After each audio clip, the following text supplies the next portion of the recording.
बच्चों एक्सरसाइज 7.1 का question number 8 है। एक समकोण त्रिभुज ABC में जिसमें कौन सी समकोण है, तो सी आपके पास क्या दे रखा है, समकोण दे रखा है। मीन्स सी पर क्या है आपका 90 डिग्री का कोण बन रहा है। ठीक है, एम कर्ण AB का मध्य बिंदु है। जो ये एम है ये कर्ण AB का मध्य बिंदु है। It means AM is equal to क्या होगा आपका MP होगा। क्लियर हो गया। सी को एम से मिलाकर डी तक इस प्रकार बढ़ाया गया है कि DM is equal to CM। ठीक है, सी को एम से मिलाकर, सी को हमने एम से मिलाया और इसको डी तक इस प्रकार बढ़ाया गया है कि CM is equal to MD। CM क्या है आपके पास DM के बराबर है। ठीक है, फिर है आपके पास बिंदु डी को बी से मिला दिया जाता है। ये जो बिंदु डी है इसको बी से हमने क्या कर दिया है, मिला दिया है। ठीक है, आपने दर्शाना है ट्रायंगल AMC सर्वांग में ट्रायंगल BMD के। तो ट्रायंगल AMC कौन सी होगी, AMC या रेक्टेंगल, इस ट्रायंगल को।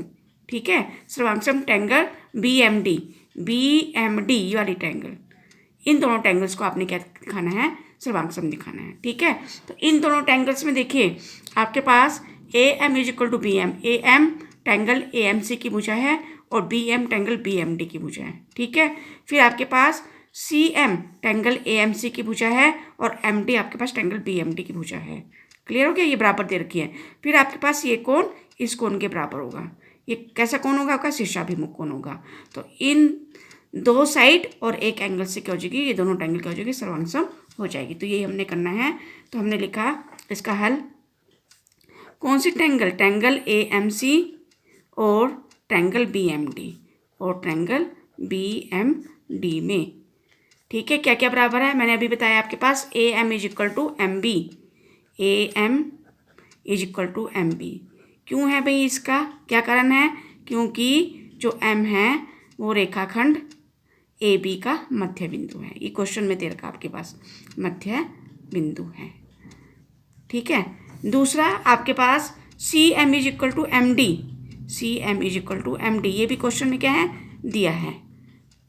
ठीक है, तीसरा आपके पास ये वाला एंगल मैंने बताया आपके पास, कौन सा एंगल, एंगल आपके पास AMC is equal to angle DMB।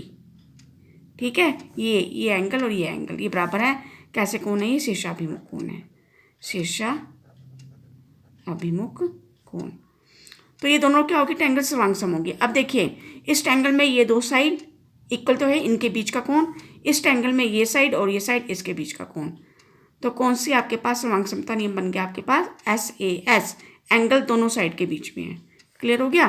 तो यहाँ से आ जाएगा ट्रायंगल आपके पास AMC सर्वांग सम है ट्रायंगल BMD के किस नियम के द्वारा, SAS सर्वांग समता नियम के द्वारा, सर्वांग समता नियम द्वारा। आगे अपने आप लिख लेंगे आप, SAS सर्वांग समता नियम द्वारा। अब देखिए अब आपके पास BD is equal to AB, ये आपके बाद में चाहिए होगा आपके पास।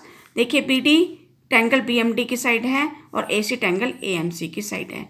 एक तो आपको बाद में ये चाहिए होगा, ये हमने लिख दिया BD बराबर AC, किसके द्वारा, CPCT के द्वारा, CPCT द्वारा।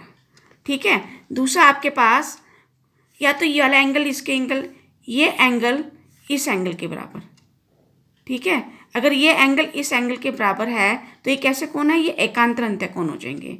जब एकांतर अंत्य कोण है तो ये आपके पास BD पैरेलल टू क्या आ जाएगा, AC आ जाएगा। ठीक है, तो आपके पास आ जाएगा एंगल कौन सा, angle CAM is equal to, CAM is equal to angle, ये आपके पास आ जाएगा DBM, DBM।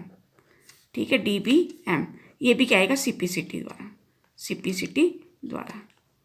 ठीक है, ये वाला देखिए एंगल आकृति में, ये वाला एंगल और ये वाला एंगल। ठीक है, देखो ये जेड आकृति बन रही है ना आपके पास। ठीक है, तो ये कैसे कोण है, आपके एकांतर अंत्य कोण है। तो हम यही लिखेंगे कि एंगल CAM और एंगल DBM एकांतर अंत्य कोण है, एकांतर अंत्य कोण है और बराबर है, और बराबर है, बराबर दिखा दिया ना हमने इसको। और बराबर हैं, इसलिए आप क्या सीधा लिख देंगे आप बी डी इन कोनों को बनाने वाली रेखाएं क्या होंगी, परस्पर समांतर होंगी। लिखना चाहते हो लिख लेना इन कोनों को, इसलिए इन कोनों को बनाने वाली रेखाएं क्या होंगी, समांतर होंगी। मैं सीधा लिख रही हूँ, इसलिए बी डी पैरेलल टू क्या आ गया आपके पास, ए सी आ गया। B D parallel to A C आ गया आपके पास, B D parallel to A सी। ठीक है, अब दूसरा हमको क्या दिखाना है आपके पास, सेकंड पार्ट देखिए, एंगल डी बी सी। तो एंगल डी बी सी कौन सा है, डी बी सी, ये वाला एंगल, ये आपने क्या दिखाना है, 90 डिग्री का दिखाना है, समकोण दिखाना है। अब देखिए हम दिखा चुके हैं D B parallel to A C, B C क्या होगी, इसके लिए तिर्यक रेखा होगी। और ये दोनों कोण कैसे हो जाएंगे आपके पास, तिर्यक रेखा के एक और बने अंतःकोण। ठीक है, तो ये लिखेंगे हम यहाँ पे सेकंड पार्ट के लिए, क्योंकि डी बी या बी डी, डी बी या बी डी कुछ भी लिखते हैं, D B parallel to A सी और बी सी एक तिर्यक रेखा है, एक तिर्यक रेखा है। ठीक है, इसलिए एंगल आपके पास ये वाला क्या लिखेंगे, इसको एंगल डी, ये है ना आपके पास D B C plus angle A C B बराबर 180 degree. Angle D B C plus angle A C B is equal to 180 degree. तो angle D B C plus angle C आपके पास हम कौन दे रखा है क्वेश्चन में, तो ये क्या आ जाएगा 90 डिग्री, 180 डिग्री। तो यहाँ से एंगल डी बी सी बराबर 180 डिग्री माइनस 90 डिग्री बराबर 90 डिग्री। तो second D B C, sorry क्या है ये, डी बी सी, ये 90 डिग्री आ गया आपके पास। ठीक है, ये कितना आ गया 90 डिग्री। तो सेकंड पार्ट आपने प्रूव कर दिया, angle D B C 90 degree. अब तीसरा क्या है, ट्रायंगल डी बी सी और ए सी बी को आपने क्या करना है, सर्वांग सम दिखाना है। तो डी बी सी कौन सी वाली ट्रायंगल, देखिए फिगर में डी बी सी ये वाली ट्रायंगल, ये वाली ट्रायंगल डी बी सी ये है ट्रायंगल, और ए सी बी कौन सी, ये वाली ट्रायंगल है। इन दोनों ट्रायंगल्स को क्या करना है आपने सर्वांग सम दिखाना है। ठीक है, तो आपके पास देखिए B D is equal to A C, यहाँ पे देखिए B D is equal to A C simplicity के द्वारा कर रखा है, तो एक तो B D is equal to A C आ जाएगा। ठीक है, फिर दूसरा क्या है आपके पास, ये एंगल इस एंगल के बराबर होगा, क्यों, प्रत्येक 90 डिग्री हो जाएगा। तीसरा B C is equal to C B, ये दोनों की क्या है, उभयनिष्ठ भुजा है। तो ये क्या है, एस एस एस से क्या हो जाएगा, ये दोनों ट्रायंगल्स क्या हो जाएंगे आपके सर्वांग सम हो जाएंगी। तो हमने दोनों ट्रायंगल्स ले ली, मैंने आपको फिगर में बता दिया। अब मैं इसे लिख रही हूँ इसे, कौन सी ट्रायंगल आपके पास, ट्रायंगल डी बी सी और ट्रायंगल ए सी बी में। तीसरा part triangle D B C और ट्रायंगल ए सी बी में। ठीक है, पहला आपके पास D B is equal to A C, यह भी आपने सिंप्लिसिटी के द्वारा प्रूव किया है। तो D B is equal to A C, यह आपने ऊपर क्या कर दिया, सिद्ध किया है, सिद्ध किया है। ठीक है, दूसरा आपके पास angle A C B is equal to angle आपके पास कौन सा था, डी बी सी, ये वाला देखिए फिगर में, ये वाला एंगल और ये वाला एंगल क्या है 90 डिग्री है।